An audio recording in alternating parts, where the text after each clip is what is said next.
बड़ी खबर, क्या टीएमसी का कांग्रेस में विलय होने जा रहा है।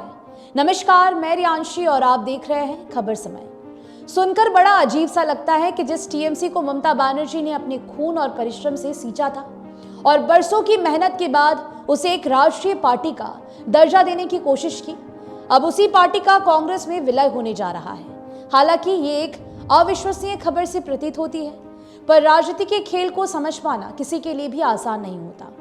तो क्या ये कयास लगाया जाए कि कांग्रेस से अलग हुई पार्टी टीएमसी एक दो दिनों में वापस कांग्रेस में ही मर्ज हो जाएगी? बंगाल में सत्ता परिवर्तन ने टीएमसी को कहीं का नहीं छोड़ा है। ममता बनर्जी के अत्यंत करीबी नेता उनसे दूर जा चुके हैं। कल तक जो उनके दोस्त थे, आज उनसे इस कदर दूरी बनाए हुए हैं जैसे कि उन्हें जानते तक नहीं।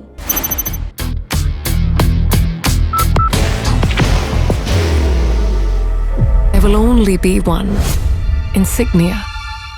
कुछ टीएमसी नेताओं को लगता है कि अगर ममता बनर्जी के संपर्क में रहे तो भाजपा उनके खिलाफ कुचक्र रचकर उन्हें किसी न किसी मामले में फंसवा सकती है। कल तक शायोनी घोष, जो ममता बनर्जी की हमदम और काफी हमसखा बनी हुई थी, आज विरोधी गुट में शामिल हो चुकी है। राजनीति में घटनाक्रम काफी महत्वपूर्ण होते हैं। संकेत और परिस्थितियां भविष्य में घटने वाली घटनाओं की पड़ताल कर लेती है।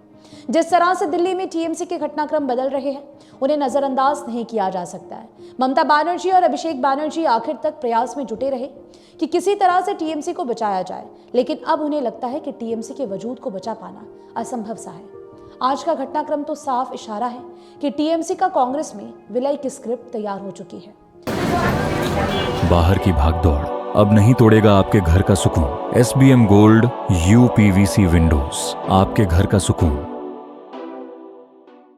2 दिन पहले टीएमसी नेता ममता बनर्जी और सोनिया गांधी की मुलाकात राजनीतिक गलियारों में चर्चा का केंद्र बन गई थी। जानकार मानते हैं कि ममता बनर्जी ने कांग्रेस के समक्ष घुटने टेक दिए हैं। भाजपा से लड़ने के लिए यह जरूरी है कि ममता बनर्जी कांग्रेस में रहकर पूरी मजबूती से भाजपा के खिलाफ लड़ सके। सोमवार को जिस तरह से दिल्ली में इंडिया गठबंधन की बैठक हुई थी और इस बैठक में सोनिया गांधी और ममता बनर्जी का गर्मजोशी से गले मिलना भी बहुत कुछ कहता है। सोमवार से शुरू हुई ये कहानी अब तक कई पड़ाव को पार कर चुकी है। मंगलवार को ममता बनर्जी और सोनिया गांधी के बीच खास मुलाकात और बुधवार को अभिषेक बनर्जी तथा राहुल गांधी के बीच खास मुलाकात के मायने निकाले जा रहे हैं। राजनीतिक विश्लेषकों का मानना है कि कांग्रेस में टीएमसी के विलय की सारी तैयारी हो चुकी है।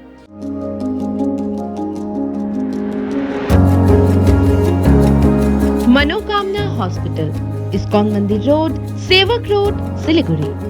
टीएमसी के सांसद डेरेक ओब्रायन को कागज तैयार करने की जिम्मेदारी सौंप दी गई है। वो अभिषेक बनर्जी के साथ 10 जनपद में राहुल गांधी से मिलने भी गए थे। सूत्र बता रहे हैं कि अभिषेक बनर्जी इस फाइल को भी लेकर राहुल गांधी के पास गए थे, जिसके आधार पर टीएमसी का कांग्रेस में विलय होगा।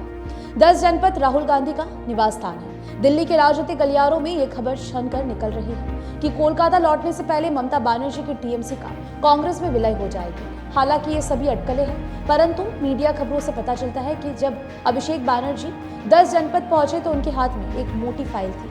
अगर ये सच है कि टीएमसी का कांग्रेस में विलय होने जा रहा है, तो सवाल यह है कि आखिर टीएमसी को कांग्रेस में विलय क्यों करना पड़ रहा है। सूत्रों ने बताया है कि दरअसल ममता बनर्जी नहीं चाहती कि टीएमसी पार्टी को उनके हाथ से बागी गुट छीन ले जाए। उससे पहले वो अपनी पार्टी का कांग्रेस में विलय कर लेना चाहती है। Elevate your career at IIHM Siliguri, organizers of the International Young Chef Olympiad. Earn a degree with placements in France and Mauritius. Now in Kalimpong.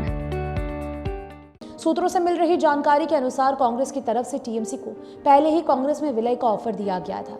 ऐसे लगता है कि ममता बनर्जी कांग्रेस के प्रस्ताव को मान गए हैं और यही कारण है कि दिल्ली में ममता बनर्जी और अभिषेक बनर्जी कांग्रेस के साथ जुड़ने के लिए पहले की तैयारी कर रहे हैं। फिलहाल आपकी क्या राय है इस पूरे विषय को लेकर हमें जरूर से बताइएगा। मुझे दीजिए इजाजत, बता दें कि आपके लिए खबर हमारे प्रतिनिधि सुरेंद्र श्रीवास्तव द्वारा लिखी गई है। आप हमारे खबरों को YouTube पर भी देख सकते हैं। हर समय खबर समय। धन्यवाद।